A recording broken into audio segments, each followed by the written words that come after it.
Okay, so hello everyone, I am Akanksha and I welcome you all to the online platform of C4U। देखिए आपका solid state उसी को हमने continue करना है। लास्ट क्लास में हमने आपका डिस्कस किया था कि कैसे आपने 3D एज बे 3D सॉलिड का अरेंजमेंट समझना था यूजिंग HCP यानी कि hexagonal closed packing as the base. ठीक है, हेक्सागोनल क्लोज्ड पैकिंग कौन सा 2D वाला हमने एज बेस यूज किया था। ठीक है, यानी कि वहां से अगर आपको याद है तो हमारे पास दो तरह के अरेंजमेंट्स निकल कर आए थे। एक तो आपका था AB टाइप अरेंजमेंट, ठीक है, और एक आपका था ABC type of arrangement. AB type arrangement में सिंपली हमने आपका सबसे पहले तो एक ए लेयर थी आपके पास, ये वाइट वाली लेयर जो थी, यही आपका मैंने लास्ट क्लास में स्ट्रक्चर बनाया था ना कि ये वाइट वाली लेयर को आपने ए लेयर कहा था। उसके बाद आपने ये देखा था कि जब आप वाइट वाली लेयर में एटम को एटम के डिप्रेशन में रखते हैं, ठीक है, तो वहां पर आपके पास ये ट्रायंगुलर वॉइड्स क्रिएट हो रहे थे। दो तरह के ट्रायंगुलर वॉइड्स हमारे पास आ रहे थे। एक आपके पास अपर ट्रायंगल आ रहा था, है ना, वाइट में ही लिखते हैं वाइट ट्रायंगल के क्योंकि आपके पास वॉइड्स आ रहे थे। एक आपका अपर ट्रायंगुलर वॉइड बन रहा था और एक आपका लोअर ट्रायंगुलर वॉइड बन रहा था। अपर ट्रायंगुलर वॉइड और लोअर ट्रायंगुलर वॉइड हमने देखा किसी में भी अगर आप जो है येलो वाला एटम्स को रखेंगे सेम टाइप का अरेंजमेंट बनेगा। तो हमने आपका यहाँ पर क्या किया, जो आपके अपर ट्रायंगुलर वॉइड्स हैं उनके ऊपर हमने येलो वाले एटम्स की लेयर रख दी। वहां से हमारे पास क्या हुआ, दूसरी लेयर निकल कर आई थी विच वॉज बी लेयर, है ना, ये आपकी बी लेयर थी। अब ये जो बी लेयर बचती है इसके अंदर आपके पास एक्चुअली दो पॉसिबिलिटीज बन रही थी। क्या क्या कि अब अगर मेरी थर्ड लेयर को आना है, यानी ये तो आपका 2D तक का अरेंजमेंट था सिंपल, अब अगर आपको लेकर आना है किसको, अपना थर्ड लेयर को, तो थर्ड लेयर के पास दो जगह है। ऑब्वियस सी बात है, थर्ड लेयर का एटम भी वॉइड पर ही आएगा। तो हमें ये देखना था वॉइड आपके पास है कौन कौन से अवेलेबल। तो पहली बात तो ये ट्रायंगुलर वॉइड जो वाइट वाला था वो तो अब इसने ऑक्यूपाई कर लिया। यहाँ पर अगर आप ध्यान से देखेंगे कि जो आपका क्या बन रहा था, यहाँ पर अगर इसको देखिए एक बारी, आपका यहाँ पर ये वाला जो ट्राइंगल है ना, देखिए ये आपके पास जो यहाँ से ये लोअर ट्राइंगल बन रहा है ना, येलो वाले ट्राइंगल्स का लोअर ट्रायंगुलर वॉइड जो बन रहा है यहाँ पर, और एक्चुअली ये क्या है, यहाँ पर ये आपके पास 3 येलो एटम्स हैं और उनके पीछे यहाँ पर आपने देखा ना ये वाला वाइट वाला एटम है, मतलब कि 3 एटम मेरे पास इस तरह से ट्राइंगल में अरेंज्ड है। 3 एटम्स, एक यहाँ एक यहाँ एक यहाँ ट्राइंगल में अरेंज्ड है। उसके पीछे से मेरे पास एक वाइट एटम है, ये वाले वाइट एटम की मैं बात कर रही हूँ, ये वाला जो वाइट एटम है, ठीक है, ये वाला जो वाइट एटम है ये आपका पीछे से है और 3 आपके येलो एटम्स इसके ऊपर प्रेजेंट है। इसका मतलब यहाँ पर आपके पास जो है इस तरीके से यहाँ सेंटर में वाइट एटम, ये पीछे वाला वाइट एटम है, ठीक है। तो यहाँ पर हमारे पास एक टेट्राहेड्रल वॉइड बन रहा था।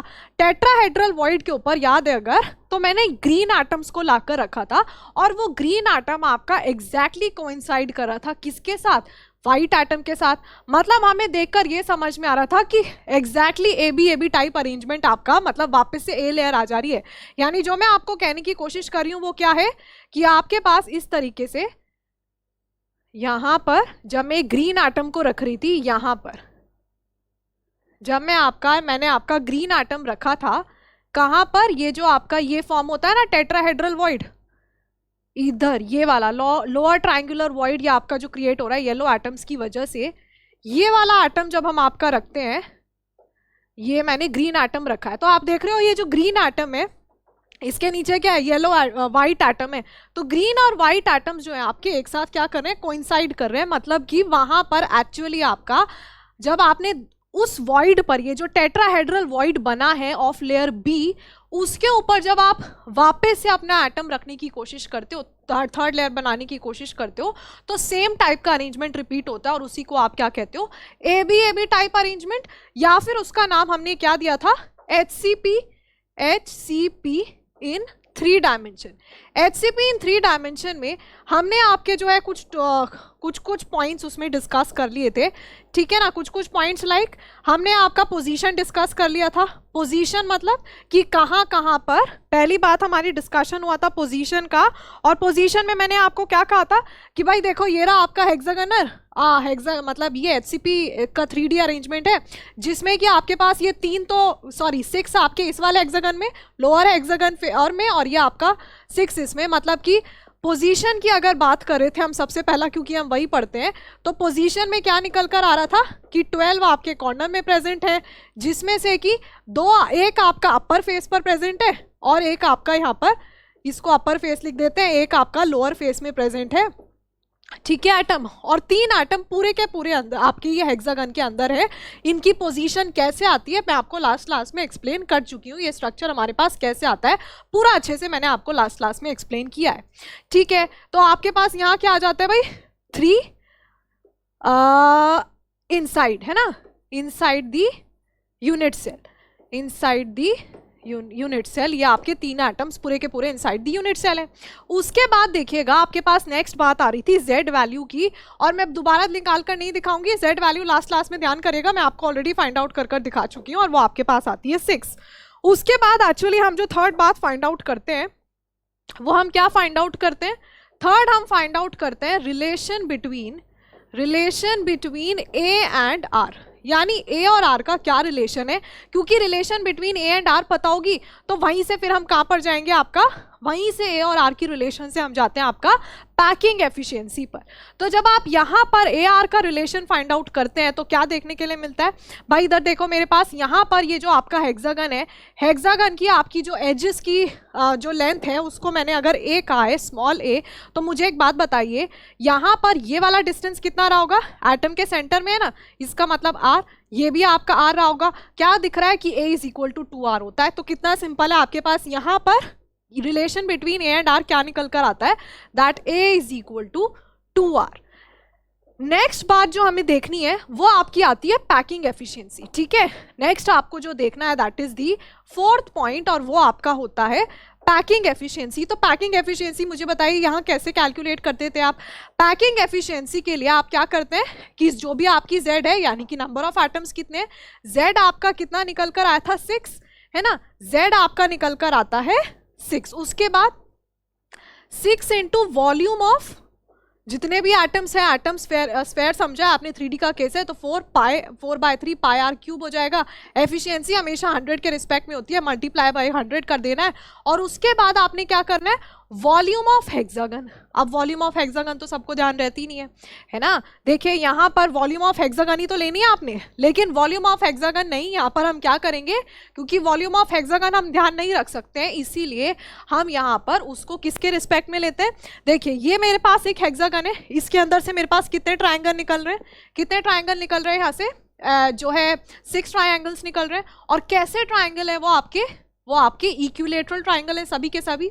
तो इसका मतलब है कि आप यहाँ पर क्या लिख सकते हो, वॉल्यूम की जगह आप वॉल्यूम ऑफ हेक्सागन लेने की जगह आप और क्या कह सकते हैं, that 6 into base area of equilateral triangle multiplied by the height of the hexagon, ठीक है। तो यहाँ पर आपने वही लिखना है कि आपके पास क्या हो जाएगा, 6 multiply by base area of equilateral triangle, और आपका जो बेस एरिया होता है वो आपका रहता है √3/4a² multiplied by the height of the hexagon, ठीक है।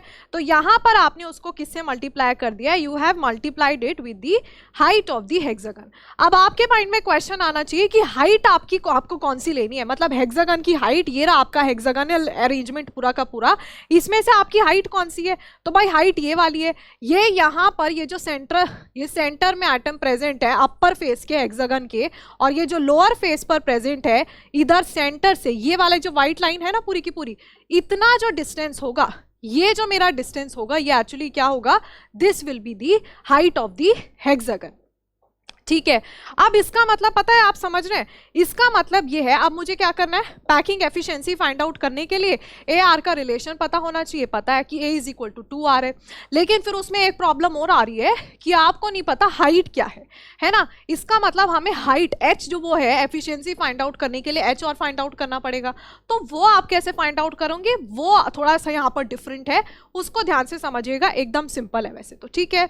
तो देखिए यहाँ पर क्योंकि आपने क्या फाइंड आउट करना है, आपने फाइंड आउट करना है what will be the height of the hexagon. तो उसके लिए मैंने आपको लास्ट क्लास में ही बताया था कि जब आप ये सेंटर टू सेंटर ज्वाइन करते हैं और यहाँ पर जब आप ये एक एक्सिस पास कराते हैं तो वो एक्चुअली आपका ये टेट्राहेड्रल, ये जो आपके पास वॉइड बन रहा है ना ट्रायंगुलर वॉइड, इससे पास कर रहा होता है। और ये वॉइड कैसे बनता है लास्ट क्लास में चले जाना वीडियो दोबारा से एक्सप्लेनेशन, क्योंकि पूरा स्ट्रक्चर अब मैं आपको दोबारा एक्सप्लेन नहीं कर पाऊंगी दोबारा से इस क्लास में, है ना।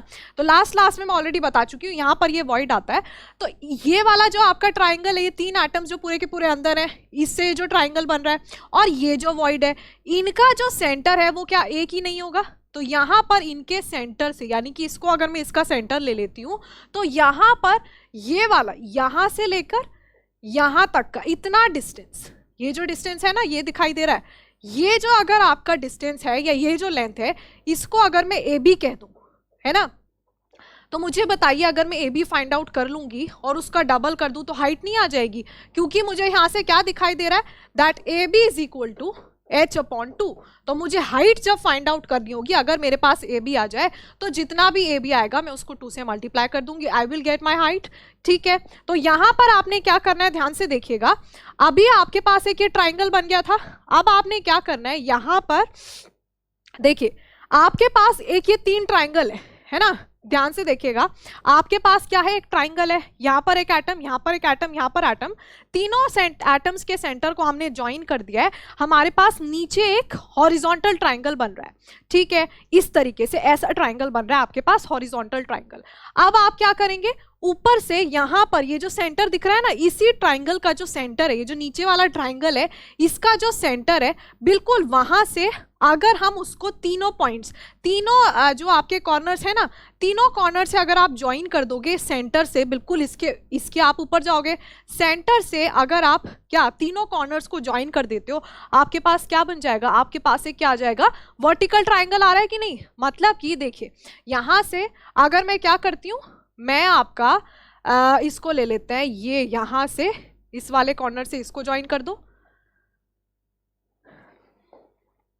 है ना। हमने अगर इस तरीके से ये वाला कॉर्नर और यहाँ पर ये जो सेंटर में इसको ज्वाइन कर दिया है, और यहाँ से आप ये ज्वाइन कर दीजिए इस तरीके से, तो मेरे पास किसका फॉर्मेशन हो गया है, मेरे पास एक तरीके से एक क्या आ गया, राइट एंगल ट्राइंगल आ गया। ठीक है, ये आपके पास क्या आ चुका है, एक राइट एंगल ट्राइंगल आ चुका है। अब यहाँ पर आप लोग ध्यान से समझिएगा, अगर मैं इसको ए बोल रही हूँ, बी बोल रही हूँ, इसको मैं सी बोल देती हूँ, और ये जो आपके पास व्हाइट वाला ट्राइंगल हम पहले से ही देख कर आ रहे हैं, इसको हम कह देते हैं ये आपका वाई है और ये आपका एक्स है। यानी 2 ट्राइंगल मेरे पास हो गए हैं, एक ये ट्राइंगल है सी वाई एक्स, और एक ये मेरे पास ट्राइंगल है क्या है, ए बी सी। एक ये वाला ट्राइंगल है और एक मेरे पास ये वाला ट्राइंगल है। कुछ नहीं, मैंने एकदम सिंपल सी बात की है, यहाँ पर क्या किया है, एक आपके पास नीचे ट्राइंगल था, जो नीचे ट्राइंगल है उसके एग्जैक्टली सेंटर से ऊपर वो जो पॉइंट है, वो सेंटर वाला एटम हेक्सागन के अपर फेस पर प्रेजेंट है, वहां से हमने एक कॉर्नर को ज्वाइन कर दिया, और उसको सेंटर से मिलाने के बाद आपके पास एक राइट एंगल ट्राइंगल बनकर रेडी हो जाता है। अब मुझे क्या करना है, मुझे यहाँ पर अगर मैं पाइथागोरस थ्योरम लगाती हूँ, ठीक है, मुझे वैसे तो मैं चाहती हूँ कि ए बी, मेरे पास ये ए बी आ जाए, है ना, मुझे ये ए बी जो है फाइंड आउट कर देखना है कि मेरे पास ए बी कितना आता है। तो मुझे बताइए, अगर मुझे आपका ये ए बी फाइंड आउट करना है, तो अगर मैं ये आपकी बात करती हूँ in triangle A B C, इस ट्राइंगल में अब मैं फाइंड आउट करना चाहती हूँ आपका ए बी, तो यहाँ अगर मैं पाइथागोरस थ्योरम लगाऊंगी, क्या आएगा कि ए सी का square is equal to A B का स्क्वायर प्लस बी सी का स्क्वायर, ए बी का स्क्वायर प्लस बी सी का स्क्वायर, और मेरे पास निकल कर आ जाएगा क्या आपका जो है ए बी स्क्वायर। तो इसका मतलब एक तो मुझे ये चाहिए, ए सी कितना है ये पता होना चाहिए, दूसरा मुझे ये देखना पड़ेगा कि बी सी कितना है। दोनों अगर मिल जाते हैं ए सी और बी सी, तो मैं ये ए बी फाइंड आउट कर सकती हूँ इस तरीके से आपका पाइथागोरस थ्योरम यूज कर। ठीक है, तो उसके लिए आपने क्या करना पड़ेगा, उसके लिए देखिए यहाँ पर जो हम कॉन्सेप्ट यूज करेंगे वो आपका होगा प्रिज्म का कॉन्सेप्ट। यानी कि मुझे एक बार वापस से अगर हम इधर आ जाए, इधर आप देखिए ये वाले 3 एटम है ना, ये 3 एटम को आप देखो, ये 3 एटम, यहाँ पर यही वाले 3 एटम है, ये आपके पास ये ट्राइंगल बन रहा है कि नहीं, तो यही वाले 3 एटम हम यहाँ पर कंसीडर कर रहे हैं। इन वाले एटम्स को जब आप देख पा रहे हो तो आपको देखकर समझ आ रहा होगा कि यहाँ पर हमारे पास क्या है, ये वाला डिस्टेंस कितना है, आर है, ये वाला डिस्टेंस यहाँ से यहाँ तक इतना से इतना आर है, और यहाँ से यहाँ तक ये कितना है, ये भी आर है। इसका मतलब यहाँ पर मेरे पास ये जितनी भी साइड्स प्रेजेंट है, ये भी आपकी कितनी है, 2 आर है, ये भी आपकी साइड 2r है, ये वाली साइड भी 2r है, और ये वाली साइड भी 2r है। ठीक है, इसको यहां से आपने विजुअलाइज किया तो क्या समझ में आया कि ये जितनी भी आपके पास साइड्स गिवन है ये आपके पास 2r है। अब यहां से आप लोग एक बात समझने की कोशिश करेंगे कि आपको जो क्या गिवन है, देखिए यहां से आपने क्या समझने की कोशिश करनी है कि भाई हमने क्या किया है ना, एक नीचे ट्राइंगल था और वो जो नीचे ट्राइंगल था उसके ऊपर से बिल्कुल सेंटर से हमने एक कॉर्नर को ज्वाइन किया।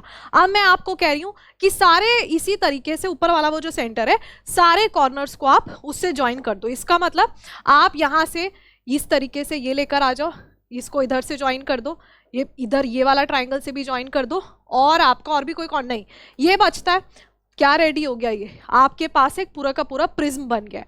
समझ आ रही है इतनी बातें कि आपके पास इस तरीके से इधर एटम इधर एटम इधर एटम एक ट्राइंगल बन रहा है, उसके बिल्कुल सेंटर से ऊपर आपके पास जो एटम है उसका जो हेक्सागोनल फेस का अपर हेक्सागोनल फेस का एटम है बीच वाला, उसके सेंटर से आपने क्या किया, तीनों कॉर्नर्स को ज्वाइन कर दिया। तीनों कॉर्नर्स को ज्वाइन करने पर एक ट्राइंगल तो ये पहले से था, एक ट्राइंगल इधर आ गया, एक ट्राइंगल इधर आ गया, एक ट्राइंगल सामने की साइड आ जाएगा। टोटल कितने ट्राइंगल हो गए, 4 ट्राइंगल्स आपके पास हो जाएंगे। और प्रिज्म बना है, प्रिज्म में आपके पास सभी ट्राइंगल्स कैसे होते हैं, इक्विलेटरल ट्राइंगल्स होते हैं। इक्विलेटरल का मतलब है कि उनकी जो साइड्स होगी उसकी लेंथ हमेशा सेम रहेगी। इसका मतलब नीचे वाले ट्राइंगल की अगर साइड्स कितनी है 2r है, तो ये जो साइड वाले एटम है जितनी भी है इनकी भी सबकी साइड्स क्या रहेगी, 2r ही रहेगी। ठीक है, इसका मतलब यहाँ पर ये जो मेरे पास AC आया है ना, ये जो आपके पास AC आया है ये भी आपके पास कितना 2r ही है। ठीक है, यहां से AC भी आपका 2r है। समझ आ रही है आपको एग्जैक्टली हम लोग क्या कर रहे हैं, हम आपका यहाँ पर पैकिंग एफिशिएंसी फाइंड आउट करने के लिए A और R का रिलेशन फाइंड आउट कर चुके हैं।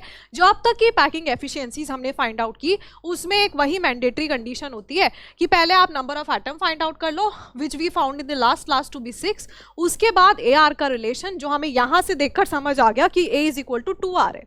उसके बाद जब हमने पैकिंग एफिशिएंसी फाइंड आउट करने की कोशिश की तो हमें डिवाइड करना था volume of the complete hexagonal unit cell से।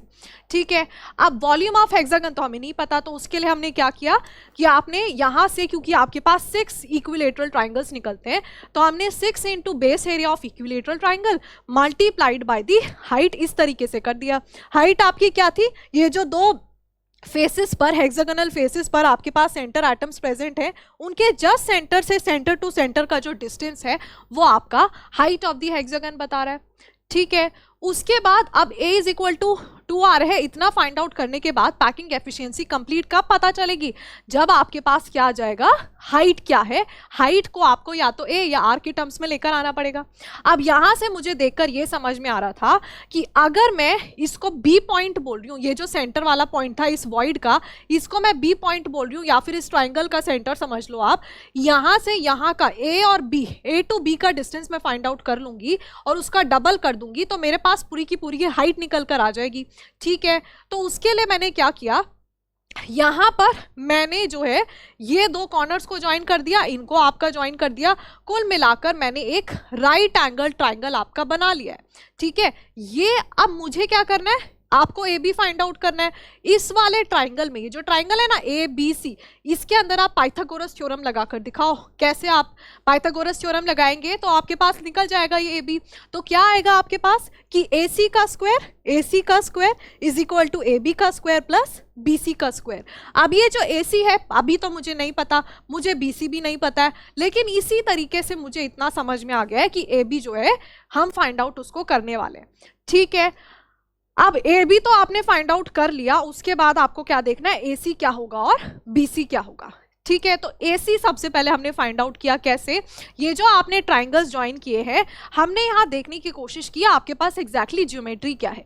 तो जब आप वो वाला जो कॉर्नर है उससे सारे ये जो एक वर्टिकल ट्राइंगल आपने बना दिया ना, एक हॉरिजॉन्टल ट्राइंगल के जस्ट परपेंडिकुलर आपने एक वर्टिकल ट्राइंगल बना दिया है। अब इसी तरह से सारे पॉइंट्स जो आपके ट्राइंगल के हैं उसके सारे कॉर्नर्स को ज्वाइन करोगे तो कुल मिलाकर एक पूरा का पूरा प्रिज्म रेडी हो जाएगा। प्रिज्म में आपके पास कितने ट्राइंगल आएंगे, एक ट्राइंगल तो नीचे है ही, ये वाला ट्राइंगल है ना, ये नीचे है, उसके ऊपर एक इधर से आएगा आपके पास ये वाले कॉर्नर इधर साइड, एक इधर से आएगा ये वाला ट्राइंगल, एक इधर से आएगा और एक आपके सामने की साइड होगा। इस तरीके से ये नीचे वाला और ये 4 आपके पास ट्राइंगल्स हो जाएंगे। ठीक है, और क्योंकि प्रिज्म में आपके पास जितने भी ट्राइंगल्स बनेंगे सभी कैसे रहेंगे, इक्विलेटरल ट्राइंगल्स होंगे। इसका मतलब सभी की साइड्स इक्वल होगी, और साइड्स इक्वल होगी इसका मतलब अगर ये 2r था, ये अगर 2r है तो ये भी आपका 2r ही होगा। ये 2r नहीं है, ये तो आपने बीच में से बनाया हुआ है ना, इसका सेंटर और इसका सेंटर ज्वाइन किया है। ये 2r है तो ये भी 2r रहा होगा, इधर भी 2r आएगा, पीछे वाले का भी 2r होगा। तो कुल मिलाकर मुझे ये समझ में आ जाता है, यहाँ से एक बात मैंने आपकी कैलकुलेट कर ली है। क्या? यहाँ से हमने एक बात क्या कैलकुलेट की है कि आपके पास जो AC है that is equal to 2r, और मुझे ये पता है कि अगर मुझे आपका क्या करना है, AB का स्क्वायर मतलब AB फाइंड आउट करना है, क्योंकि वहीं से हाइट आएगी, तो AC square is equal to AB square plus BC square है ना, प्लस BC स्क्वायर है। अब ये तो मेरे पास आ गया, मुझे ये AB स्क्वायर फाइंड आउट करना है। इसका मतलब अभी मुझे आपका एक और चीज फाइंड आउट करनी पड़ेगी, और वो आपका दूसरा क्या है, BC स्क्वायर है। तो भाई BC स्क्वायर फाइंड आउट करने के लिए ना यही वाला ट्राइंगल यहाँ बहुत ज्यादा जो है लिख दिया ऑलरेडी, तो हम नेक्स्ट पेज पर आपका बना लेते हैं यही वाला सेम ट्राइंगल। तो आपके पास इस तरीके से 3 वाइट एटम्स का एक ट्राइंगल है, ये आपके पास एक 3 वाइट एटम्स का हॉरिजॉन्टल ट्राइंगल है इस तरीके से, है ना। एक इस तरीके से आपके पास हॉरिजॉन्टल ट्राइंगल था 3 वाइट एटम से जो बन रहा है। उसके बाद हमने क्या किया, इसके सेंटर से यहाँ से इस तरीके से हमने इसके जस्ट परपेंडिकुलर एक जो है ट्राइंगल बना लिया, और ये आपका जो ऊपर वाला हेक्सागोनल फेस है उसके सेंट्रल एटम से जस्ट पास कर रहा है, ठीक है। और ये मेरा एक राइट एंगल ट्राइंगल बना था जिसमें ये A साइड है, ये B है, इसको मैंने C कहा है, इसको आई थिंक Y कहा था, और इसको हमने X कहा है। अब मुझे जो फाइंड आउट करना है वो आपका क्या है, BC है, ये वाला आपका फाइंड आउट करना है। ये मैं कर चुकी हूँ, मुझे पता चल गया है 2r है। यहाँ से वो प्रिज्म वाली बात समझ में आई है। तो जो हमने AC फाइंड आउट किया है that AC is equal to जो है 2r, ये हमने क्या यूज कर किया है, यूजिंग प्रिज्म कॉन्सेप्ट। यानी अगर आपका वहाँ पर डेरिवेशन आ जाए तो आपने क्या यूज कर कहना है कि आपने प्रिज्म कॉन्सेप्ट वहाँ पर यूज किया है, ठीक है। तो देखिएगा इसमें अब आपने क्या करना है भाई, कि आपने यहाँ पर एक परपेंडिकुलर ड्रॉ कर दो। ये एक परपेंडिकुलर ड्रॉ कर दिया आपने, ठीक है, और इसको आप बोल दीजिए D। तो ये वाला पॉइंट मेरा ऑलरेडी क्या है, B पॉइंट है, और इसको मैंने D कह दिया है। अब यहाँ से देख रहे हो एक मेरे पास एक ये राइट ट्रायंगल और बनकर तैयार हो गया है, जिसमें कि अगर ये पूरा का पूरा मेरा 2r है तो इसका मतलब ये कितना रहा होगा, r रहा होगा, ठीक है। BC मुझे फाइंड आउट करना है। तो अगर मुझे BC फाइंड आउट करना है तो यहाँ पर एकदम सिंपल है, क्या करेंगे आप, ट्रिग्नोमेट्री यूज करेंगे, एकदम सिंपल सा। देखिए आपके पास ट्रिग्नोमेट्री क्या कहती है कि जो ये आपका ट्राइंगल है BCD यानी ये वाला जो ट्राइंगल आपने अभी अभी इसके ऊपर परपेंडिकुलर रखा है, उसमें आप जानते हो ये वाला एंगल कितना रहा होगा भाई, 60। ये एंगल 60 डिग्री अगर है तो इसका मतलब इधर ये जो अंदर एंगल आ रहा है कितना रहा होगा, 30 डिग्री, है ना। तो ये जो आपका BCD ट्राइंगल है, इसमें अगर मैं आपका cos थीटा लूं, मतलब कि cos 30 डिग्री लूं, तो cos 30 डिग्री क्या होता है, मतलब cos थीटा क्या होता है, बेस अपॉन हाइपोटेन्यूज। तो बेस यहाँ पर क्या है, CD है, base is equal to CD, और हाइपोटेन्यूज आपका क्या है, BC। तो BC किसके इक्वल आ जाएगा, BC cos 30 degree is equal to, या फिर क्योंकि मुझे BC ही फाइंड आउट करना है तो BC में कह सकती हूँ कि CD अपॉन cos 30 डिग्री आएगा, and that will B, CD मेरा कितना है, यहाँ से पता चल रहा है R है, और यहाँ पर cos 30 डिग्री की वैल्यू होती है √3/2। तो ये आ गई मेरी BC की वैल्यू, ठीक है। अब आपके पास AC भी आ चुका है, BC भी आ चुका है।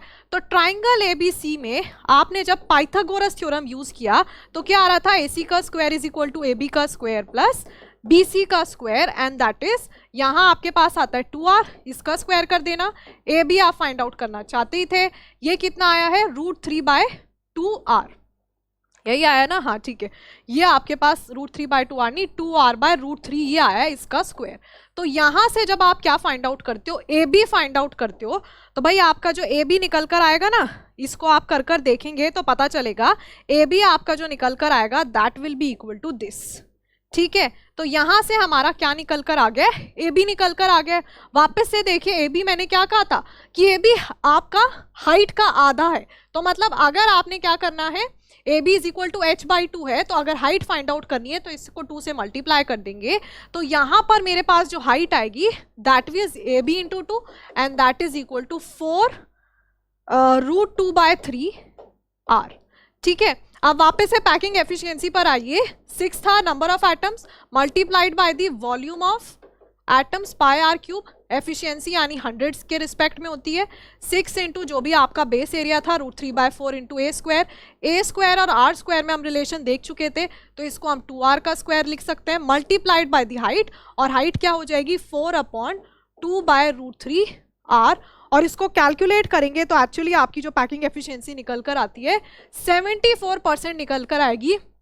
ध्यान रखना है ये पैकिंग एफिशिएंसी HCP अरेंजमेंट के लिए है जब आपने 3D की बात की है, ठीक है। यहां से आई होप आप ये बात समझें कि आपकी जो पैकिंग एफिशिएंसी निकल कर आई है 74%, ये आपकी आई है HCP 3D के लिए। ध्यान करिए जब आपने जो है पढ़ा था HCP 2D अरेंजमेंट के बारे में, तो वहां पर 90.6% निकल कर आया था।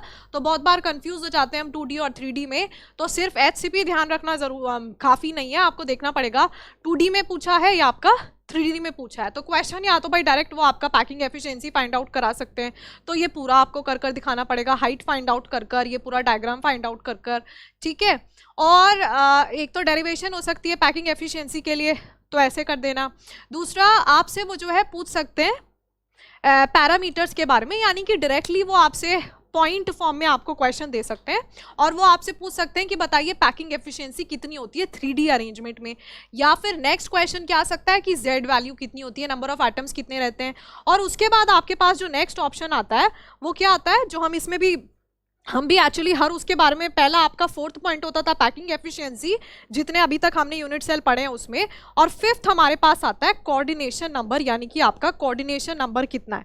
तो कोऑर्डिनेशन नंबर फाइंड आउट करने के लिए हम आपका उस वाले एटम के पास जाते हैं जिसकी एनवायरमेंट जो है क्या है, कंप्लीटली ऑक्यूपाइड हो। हम ऐसे एटम के पास जा रहे थे जिसकी एनवायरमेंट क्या हो, कंप्लीटली ऑक्यूपाइड हो। तो हमने यहाँ ये देखकर ये वाला एटम हम सेलेक्ट करते हैं। अब इस वाले एटम को देखना क्या है भाई, यहाँ पर इसमें जो है वैसे ज़्यादा स्पेस नहीं है बट हम लिख देंगे। इस वाले एटम को अगर आप देख रहे हैं तो ध्यान से देखना है। देखिए यहां पर ये वाला जो आपका एटम है, आप समझिए ये एक एटम है, इसके जस्ट क्या बोलते हैं यहां पर इसको कितने, ये वाला देखिए मैं यहाँ पर आपको जो बताने की कोशिश कर रही हूँ ना, ये इस वाली स्लाइड से समझ में नहीं आएगा, नेक्स्ट स्लाइड ड्रॉ कर लेते हैं। देखिए आपके पास क्या है, यहाँ पर इस तरीके से एक ए लेयर है, यहाँ पर एक ए लेयर है आपके पास, ठीक है। उसके बाद एक बी लेयर हमने बनाई है, बी लेयर है इस तरीके से, ये आपकी एक बी लेयर हो गई है ना। और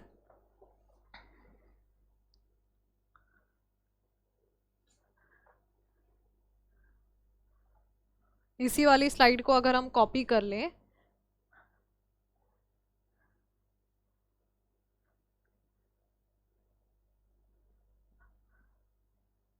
हाँ ठीक है, तो देखिए ये आपकी मैंने यही वाली सेम स्लाइड जो है कॉपी कर ली है। अब इसमें से जितनी इररेलेवेंट चीज़ें हैं वो हम हटा देते हैं।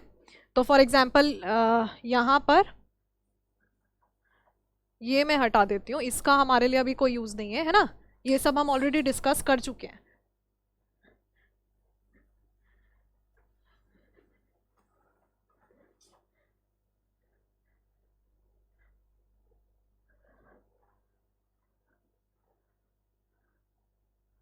चलिए देखिए यहाँ पर आपके पास क्या है, एक ए लेयर है, ये वाली लेयर, इसको हमने ए लेयर बोला है। और इसमें मैं ये वाला एटम बी लेयर से मैंने ये वाला एटम सेलेक्ट किया है, ये ए लेयर है, this is the B layer, और ये मेरी वापस से ए लेयर रिपीट होती है, और यहाँ पर वापस से मेरे पास क्या आ रही है, ये बी लेयर आ रही है। हमेशा ध्यान रखिएगा कि इंटर लेयर हमेशा ही एटम्स एक दूसरे को टच करते हैं। क्या कहा मैंने, इंटर लेयर एटम्स हमेशा ही एक दूसरे को टच करते हैं, जो मैं आपको पहले भी बता चुकी हूँ कि ज़रूरी नहीं है कि एडजेसेंट एटम आपका टच हो रहा हो, लेकिन इंटर लेयर एटम्स हमेशा टच करते हैं। तो यहाँ पर देखिएगा, इसमें हेक्सागन में देखकर मुझे क्या समझ में आ रहा है, ये वाला एटम सेम लेयर में 6 एटम्स को टच कर रहा है। ये वाला एटम 1 2 3 4 5 6 एटम्स को डायरेक्टली टच कर रहा है, ये जो सेंटर एटम है। उसके बाद क्या है, यहाँ पर भाई इस वाले एटम्स पर आ जाओ, ये आपके पास एक्चुअली ये जो बन रहा है ना, यहाँ पर ये जो आपको ट्रायंगुलर वॉइड बनता हुआ दिख रहा है, उसमें उस ट्रायंगुलर वॉइड के ऊपर ही ये वाला जो आपके मतलब कि 3 एटम है, तीन एटम हुए, उनका एक ट्रायंगुलर वॉइड बना, उसी के ऊपर दूसरी लेयर आई और दूसरी लेयर में ये जो सेंटर एटम है वो जो वाइट ट्रायंगल्स हैं उनके कहाँ पर है, उनके जस्ट किधर है, मतलब जो ट्रायंगुलर वॉइड वाइट ट्रायंगल का बन रहा है उसके जस्ट ऊपर ये वाला ट्रायंगल है, मतलब ये वाला एटम है, ठीक है, जिसको हम कंसीडर कर रहे हैं। इसका मतलब सेम लेयर में 6 एटम है और जो इसकी लोअर लेयर है, लोअर लेयर में ये आपका कितने, 3 एटम, भाई वो यहाँ रखा हुआ है ना, ये वाला जो सेंट्रल एटम है ये वाला एटम हम कंसीडर कर रहे हैं, इसकी एनवायरमेंट क्योंकि कंप्लीटली ऑक्यूपाइड है तो ये एक्चुअली यहाँ पर है, इनके जस्ट ऊपर रखा हुआ है ये जो ट्रायंगुलर वॉइड फॉर्म हो रहा है। तो लोअर के ये आपके 3 एटम्स को टच कर रहा है, क्योंकि मुझे कोऑर्डिनेशन नंबर फाइंड आउट करना है इसलिए मैं कर देख रही हूँ। और उसके बाद इसके ऊपर जस्ट ये जो लेयर है उसका ये यहाँ पर ये वाला जो आपका वॉइड फॉर्म हो रहा है ना, ये वाला ट्रायंगुलर वॉइड, ये आपका इसके जस्ट ऊपर है। यानी कि एक बात समझ आई आपको कि यहाँ से अगर मैं इसके सेंटर से इधर से पूरा एक एक्सिस पास करा दूंगी इस यूनिट सेल के सेंटर से, तो क्या होगा, पहले मेरे पास एक वाइट लेयर है, ये 3 एटम्स हैं, 3 वाइट एटम है, बीच में एक ट्रायंगुलर वॉइड बना रहे हैं, उसके जस्ट ऊपर मेरे पास एक हेक्सागोनल लेयर आई है ये बी वाली, जिसका सेंटर एटम वो ट्रायंगुलर वॉइड जो मेरे पास क्रिएट हुआ था उसके जस्ट ऊपर है। तो यानी कि वो नीचे वाले 3 और अपने आसपास वाले 6 को टच कर रहा है। फिर उसके जस्ट ऊपर 3 वाइट एटम की लेयर फिर से आ जाएगी, जिसका जो ट्रायंगुलर वॉइड है वो कहाँ पर आ रहा है, ये जो आपका सेंटर एटम था इसके जस्ट ऊपर आ रहा है, उसके ऊपर फिर से एक येलो एटम वाली सेम स्टोरी आपकी रिपीट हो जाएगी। इसका मतलब इसके अपर लेयर में, ये इसकी अपर लेयर है और अपर लेयर में ये आपका कितने एटम्स को, 3 एटम्स को डायरेक्टली टच कर रहा है। इसका मतलब 6 + 3 9 और 9 + 3 कितना हो गया, 9 + 3 कितना होता है 12, है ना। तो यहां पर मैंने लिखा था, तो आपको आई होप समझ में आया हो ये कि आपका जो कोऑर्डिनेशन नंबर है, कोऑर्डिनेशन नंबर यहां पर कितना हो जाएगा, that will be equal to 12। यानी कि जिसमें कि जिसका ब्रेकडाउन कैसे, 6 आपका सेम लेयर्स के एटम को टच कर रहा है, 3 आपका अपर लेयर से आ रहे हैं, 3 अपर लेयर के एटम को टच कर रहा है और 3 आपका ये लोअर लेयर के एटम्स को टच कर रहा है, ठीक है। तो कोऑर्डिनेशन नंबर 6 आपसे पूछा जा सकता है टाइप ऑफ वॉइड के बारे में, तो आपको मैं पहले ही बता चुकी हूँ, पिछली क्लास में पूरा मैंने एक टेबल बनाई थी, कहा था ट्रायंगुलर वॉइड बन रहे हैं वाइट वाले एटम के, है ना, और उसके बाद उस वाले ट्रायंगुलर वॉइड में भी 2 टाइप के बनते हैं, अपर ट्रायंगल लोअर ट्रायंगल। अपर ट्रायंगल के ऊपर एक येलो वाला एटम आ जाता है तो वहां से मेरे पास क्या बन जाता है, टेट्राहेड्रल वॉइड बन जाता है, और उसमें भी यहाँ पर इसका जो है टेट्राहेड्रल वॉइड बन रहा था और आपके पास जो है यहाँ से 2 अरेंजमेंट निकल कर आ रहे थे, जिसमें से कि ये वाला जो अरेंजमेंट था आपने टेट्राहेड्रल के, इसमें जाइए वापस से, टेट्राहेड्रल का जो ये आपका फॉर्म हो रहा था ना, क्या बोलते हैं, लोअर ट्रायंगल, उसके जस्ट ऊपर आपने अपना सेकंड लेयर बनाई थी, थर्ड लेयर जिसको हमने कहा था, और आपके पास एक ऐसे ही हो रहा था कि एक जो है लोअर ट्रायंगल, उसके ऊपर इसका जो है 3 वाइट एटम्स का अपर ट्रायंगल बन रहा था और उससे एक ऑक्टाहेड्रल वॉइड क्रिएट हो रहा था, एक लोअर ट्रायंगल उसके ऊपर एक अपर ट्रायंगल ऑक्टाहेड्रल वॉइड बन रहा था। तो कुल मिलाकर यहाँ पर हमारे पास टेट्राहेड्रल वॉइड भी होते हैं और ऑक्टाहेड्रल वॉइड भी होते हैं। इसकी एक्सप्लेनेशन के लिए वापस से जाइएगा कल की क्लास में, या फिर जो आपकी इससे पहले हुई थी, अच्छे से आपको जो है वापस से रिमाइंड हो जाएगा कि क्या हमने आपका इसके अंदर डिस्कस किया है, ठीक है। उसके बाद भाई देखना आपके पास जो बनता है दैट इज एफसीसी या फिर सीसीपी टाइप ऑफ अरेंजमेंट, और एक्चुअली उसको हम नेक्स्ट क्लास में डिस्कस करेंगे, क्योंकि अब भी उसका प्रॉपर डायग्राम बनाएंगे तो नेक्स्ट क्लास में फिर से वही बनाना पड़ेगा। तो बेटर है हम उसका जो है स्टार्ट उसको नेक्स्ट ही क्लास से करते हैं, क्योंकि इनके डायग्राम्स आप देख रहे हो थोड़े से कॉम्प्लिकेटेड है और यहाँ बोर्ड पर बनाने में टाइम लगता है ना, तो इसीलिए उसको हम नेक्स्ट क्लास में लेंगे। बाकी वापस से मैं एक बार आपको रिपीट कर दे रही हूँ, आज जो हमने किया है दैट इज़ वेरी इंपॉर्टेंट, ऐसे ही आपका नेक्स्ट क्लास का इंपॉर्टेंट होगा।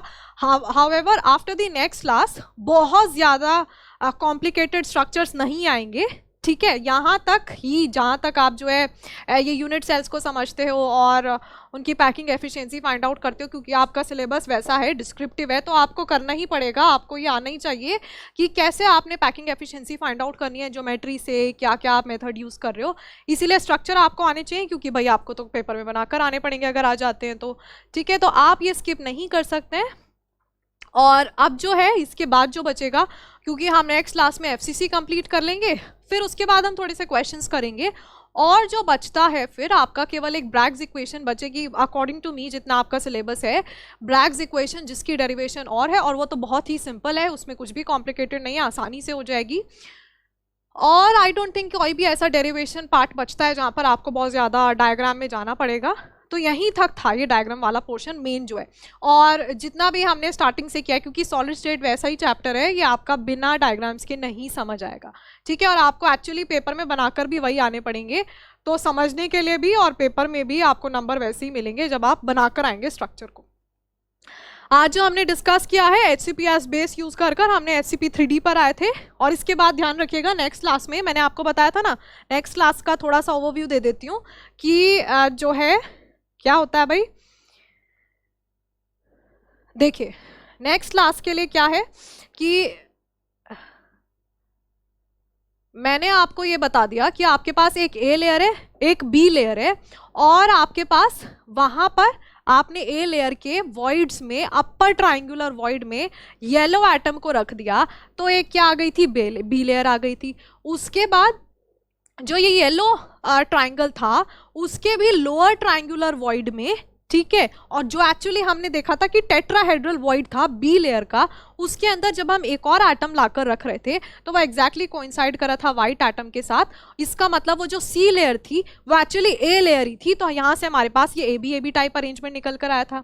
इसके अलावा मैंने आपको बताया था कि जहाँ पर ये तो था जब आपका लोअर टेट्राहेड्रल वॉइड फॉर्म हो रहा था, लोअर ट्राइंगल जो आपका फॉर्म हो रहा था और उससे टेट्राहेड्रल वॉइड बन रहा था, लेकिन जो येलो एटम्स का क्या बनता है, अपर ट्राइंगुलर वॉइड बनता है ना, उससे आपके पास जब पीछे क्या है, पीछे आपके पास है lower triangular void white atoms का, उसके जस्ट ऊपर लोअर ट्राइंगुलर वॉइड है वाइट एटम्स का, ठीक है, क्या है, लोअर ट्राइंगुलर वॉइड है वाइट एटम्स का, और उसके जस्ट ऊपर आपके पास क्या है, यहाँ पर ये भाई इसे वाइट से बना देते हैं, लोअर ट्राइंगुलर वॉइड है वाइट एटम्स का, और इस तरीके से है ना, और आपके ऊपर अपर ट्राइंगुलर वॉइड था किसका, येलो एटम्स का। तो यहाँ आपके पास एक ऑक्टाहेड्रल वॉइड क्रिएट हो जाता है। ऑक्टाहेड्रल वॉइड कहाँ पर दिख रहा है, यहाँ पर इस फिगर में, ये देखिए यहाँ पर, इसको मैं कह रही हूँ जैसे कि ये आप देख पा रहे हो, ये जो वाइट एटम है, वाइट एटम का एक लोअर ट्राइंगुलर वॉइड क्रिएट हो रहा है, उसके बाद जो येलो एटम्स हैं, ये वाले येलो एटम का अपर ट्राइंगुलर वॉइड क्रिएट हो रहा है। तो कुल मिलाकर मेरे पास यहाँ पर जो आया है दैट इज दी, क्या आया है मेरे पास, यहाँ से आया है ऑक्टाहेड्रल वॉइड। तो ऑक्टाहेड्रल वॉइड पर जब मैं आपका किसी एटम को लाकर रखूंगी इस तरीके से, तो आपने देखा कि ये जो एटम है ना तो आपका किसके साथ कोइंसाइड कर रहा है, ना तो ये आपका कोइंसाइड कर रहा है किसके साथ, वाइट लेयर के साथ, और ना ही ये आपका जा रहा है जो है, ना ही तो आपका एटम वाइट लेयर के साथ जा रहा है और ना ही किसके साथ, येलो लेयर के साथ। इसका मतलब यहाँ पर, इसको मैं ऑरेंज से दिखा देती हूँ इस वाले एटम को, या चलिए ब्लू से देख लेते हैं। तो इसका मतलब अब ये ब्लू वाला एटम बताओ मुझे, ना तो ये आपका जो है येलो वाली लेयर के ऊपर आ रहा है, जैसे ये ग्रीन वाला लेयर, जो ग्रीन वाला एटम बनाया इधर एग्जैक्टली किसके ऊपर आ रहा था, वाइट के ऊपर। इसका मतलब ये कैसा अरेंजमेंट था, ए बी टाइप। लेकिन यहाँ पर ना ये येलो के ऊपर आ रहा है ना वाइट के ऊपर आ रहा है, मतलब एक सेपरेट लेयर हमारी फॉर्म हो रही है। इसीलिए यहाँ पर आपके पास जो निकल कर आती है दैट इज सी लेयर, और इसी ABC टाइप ऑफ अरेंजमेंट को आप क्या कहते हैं, FCC कहते हैं, और इसी FCC को आपने नेक्स्ट क्लास में पढ़ना है। तो वहीं से हम कंटिन्यू करेंगे आपका FCC से। So for today thank you, इतना आप रिवाइज कर आइएगा। थोड़ा सा आई नो कॉम्प्लिकेटेड है, बट एक बार आप दोबारा से वीडियो लेक्चर को देखेंगे और इसको अपनी कॉपी में एक बार जब आप खुद कर देखने की कोशिश करेंगे, शॉर्ट में इसको लिखेंगे, तो बहुत जो है आपकी प्रैक्टिस साथ साथ हो जाएगी, और वो इंपॉर्टेंट है। बाद में कर देखोगे तो दिक्कत आएगी, ठीक है। तो इसीलिए आज ही आप साथ साथ इसको अपनी नोटबुक में लिख लीजिए, प्रैक्टिस करिए। डायग्राम जैसे मैंने स्टेप बाय स्टेप बनाया है वैसे आपने बनाना है। कैसे वो पूरा HCP का डायग्राम बनता है ये वाला, इसके लिए लास्ट वाली वीडियो में जाइए, मैंने उसमें पूरा अच्छे से बनाकर दिखाया स्टेप बाय स्टेप। पूरा एक साथ देखने में थोड़ा कॉम्प्लिकेटेड लगता है, लेकिन वैसे बहुत आसान है। बस 2 हेक्सागन और उनके कॉर्नर्स को ज्वाइन करना है ना। और वो ये 3 एटम्स की पोजीशन और ये सब कहाँ से आया, लास्ट वाली वीडियो में है, तो उसको प्रैक्टिस कर लेना। और फिर उसके बाद ये उसके आज की जो है पूरे प्रॉपर्टीज़ थी वो हमने डिस्कस किया है। बिल्कुल इसी तरह नेक्स्ट क्लास में हमें आपका FCC डिस्कस करना है। So for today thank you.